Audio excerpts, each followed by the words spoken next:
The way to get out of debt is simple. It is this, first of all. Know your debt. Because many people hide from it. If you've ever seen somebody in debt, they get many calls, they don't answer. This is because you don't know who it is who's calling. Answer. It was a wonderful testimonial from one of our students. He came into that debt class, and he came back and he was just like, I even had debt from my wife. I borrowed from her because her chama money had done, and I borrowed because So he said, I wrote everything down. The SACCO, the chama, my wife, the car loan, whatever. You list them down. Then say, okay, good, this is my situation. Then you go to your income and say, out of my income, if I manage it, what could I do? And you can imagine for somebody like me, when I found I'm spending 34,000 on takeout food, what could 34,000 do in loan repayments? You see, now you begin to do those calculations. Then you say, okay, if I readjust and I put some of this here, it will begin to pay down my debt. Here is a principle. Time is the greatest consideration when it comes to debt, not even interest, time. The longer you have a debt, the more expensive it is. So what you want to do is pay your debt faster than required, extra payments towards your loan. And here's the process. So in the class, we have a whole system that you're going to do. You attack the loan that takes the shortest amount of time first. It's usually the smallest. Why? Because if you clear that loan, the money you are putting towards it, I can readjust it and put it to the next loan. And the next, and the next. But here's the thing, the problem with that. People finish first two loans. What do we do? Rudishia mwili shukrani bwana.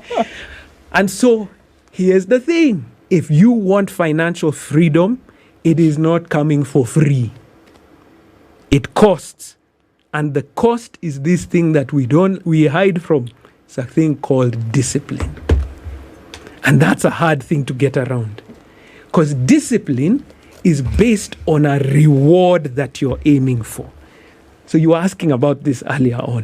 When I say what I want, that's my reward. If I don't have an outcome that I'm aiming for, why should I bother? So how exactly does one become disciplined? Because it's a word that is used very freely. Yeah. And one assumes that once you hear it and you say, I'm disciplined, then you are it. You need a discipline master. Yes, exactly. You need someone to whip you. Yeah.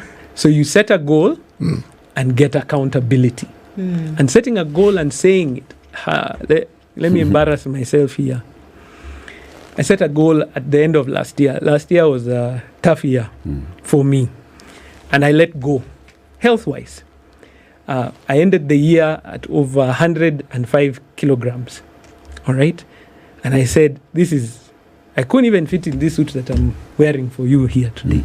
It was ridiculous. So I said, my goal for this year is to lose weight. So I didn't just say it to myself. I said it to my wife. I said it even to my team at the office. So my team hold me accountable. Yeah.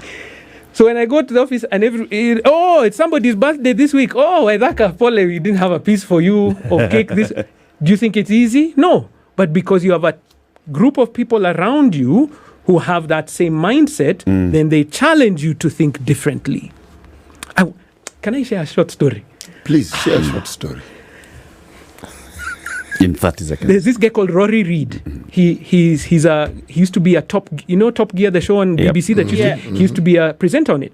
An amazing gentleman. He told the story of how he got onto Top Gear. And he said he auditioned. They called him back and said, guess what? You didn't get the role. So he went and told his friends. And he told his friends, I didn't get the role. One of his friends very calmly just said, change their mind.